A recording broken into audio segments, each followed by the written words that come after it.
everyone, it's Pastor Jody. Welcome back to the Blessed Mind. We are still talking about addiction. And so today I named this How Attachment Happens. And I broke this down into 3 stages, trying to make it as simple as possible. Like I said, I want you to get a good understanding of how addiction works, how the cycle of attachment works, because we can break it. You know, if you don't really know what's going on with you, it's hard to speak into things. It's hard to break down and tear down imaginations and tear down that thing that exalts itself above God. And that's exactly what addiction does in attachment. And so I broke this down into 3 stages, and I want to kind of tell you that before I even start that, addiction is more than just something I'm doing physically. And it's more than what's just going on in my mind. You know, a lot of times we think, well, if we can just get our minds to say, okay, I don't want to do this, then I'll stop doing this. But you got to understand the physical part of your body and the spiritual is also at work with addiction. And so I want to explain that the best way I can through these stages. The first stage is the learning stage. This is the one where we begin to start doing something and we learn. So, for instance, we go, let's say we're stressed out and we go and have a drink. And then we realize that drink kind of calms us down a little bit, right? And so our body and everything, our mind starts remembering that. And so I put, when our mind associates a specific behavior with a feeling of pleasure or relief from pain, that's the learning stage. Whatever the behavior is, it could be drugs, drinking, overeating, over obsessive working, biting your nails, etc. You first perform the behavior, and then you experience some feeling of pleasure or relief from stress. That's what you feel. And here's what happens. So you think in your brain, oh, this is great, I like this made me feel calm. But not also is your brain working, or your mind's working, but also is your brain.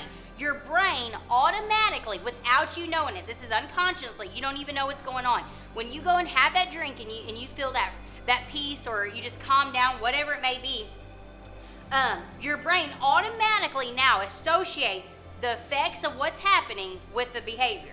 So what happens is it will always start pushing for you to repeat that behavior.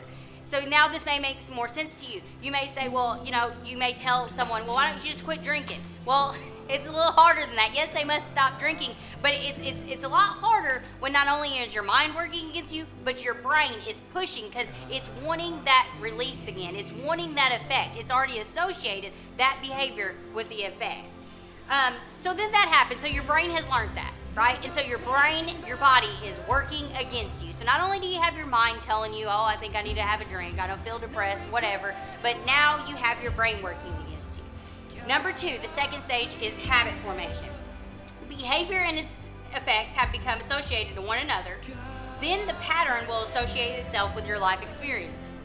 Whenever you begin to feel a certain way, such as depressed, your brain is now pushing you to repeat the behavior over and over and over away to deal with the stress. It seeks the effects of the behavior in your life situation. You may have come to this point. You realize first you were just going out to get a drink just to have one, or you were using that drug, whatever it is, you're biting your nails, you were eating, whatever it was, and it was making you feel a little better. And now all of a sudden you realize that now it's happening on a daily basis. Now it's happening where life has happened, that you can't pay a bill, or you were late to work, or something's going wrong with your job, and now it's become a habit. It's becoming your everyday life, and now habit has formed. And when habit is formed, that brings us to our last stage, number 3, and that is struggle. Then this is when your addiction really becomes your stress, right? You start out with addiction. Start out using and drinking and other things to relieve you from stress, right? But it actually, when you get to the third stage, it reverses that. You actually are stressed because of your addiction. So here's why. Something happens. Someone or something interferes with your habit. So here you are, you're going along and everything's good, right? And now something interferes. If you're in a relationship, maybe it's your wife saying, you can't drink every night, or you don't need to be doing that, whatever. Or they take it, find it, take it away, flush it down the toilet, or whatever. Or someone says, hey, I realize that you're gaining a lot of weight because you keep, you're eating, or whatever. And then something has interfered with your habit. The habit now has become its own source of stress. The blocking of the behavior produces backlash feelings that are opposite of those that first caused conditioning. Instead of pleasure, you now feel pain. Since you've learned to deal with stress by repeating the behavior, the stress of having my behavior interfered with only makes me want to perform the behavior more. Isn't that crazy? I don't know if anyone has dealt with an addict, but I have, and this is so true, that when you interfere or something has stopped them from using or whatever, they get so aggravated. But you think, oh, well, they're upset. They know I'm mad, so they're not going to do it. No, it only makes them want to do it more because that behavior has been interfered. So since you've learned to deal with stress that way, you want it more. Addiction is now fully born. It's a cycle. It started here. It went all through your body. It's pushing for it. Now it's a habit. It's an everyday thing. And then before you know it, you're in the struggle. When you don't get it, you're mad.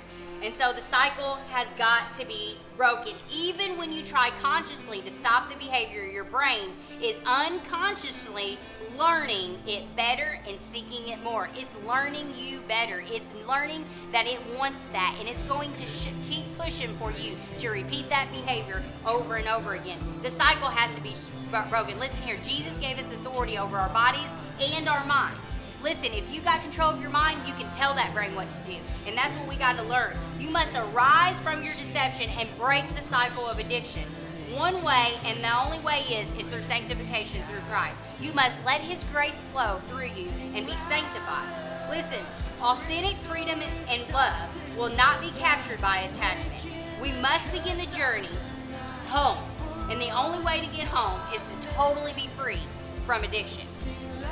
When we begin with addiction, I talked about, you get these images or how you're going to feel a feeling or emotion, whatever, you get these, and you got to understand that's what you're worshiping. And you have to lay it down. You have to go to God. You have to repent. You say, God, I have made these things an idol. I have exalted these things above you, Lord. And I'm telling you, when you start doing that over and over, freedom starts happening. Freedom starts flowing from you. A lot of times, this comes with a strange sadness, of course. I've seen people who they realize that, man, they just screwed up and attachment had really got a hold of them. And it's like a sad feeling because at least that was comfortable. Now they're in a non-comfortable stage. Now they have to totally change everything that they've become. They have to step out to step in to what God has for them. And so it's unfamiliar to them. And so it's like a loss, kind of like when you stick an animal in a cage for a long time and then you let it out. It kind of wants to go back in that cage. It's like, well, but I don't know what to do without the cage. It's the same thing, kind of like the Israelites in Exodus, right? They wanted out of bondage, but then when they were out, they lost their system, they lost their routine, and they didn't know who they were. And so it's hard. Grief and compassion are part of this spiritual growth, but we need to be freed. We have to be let go of the imprisonment of addiction. We move from trusting the unknown. That's what we have to do.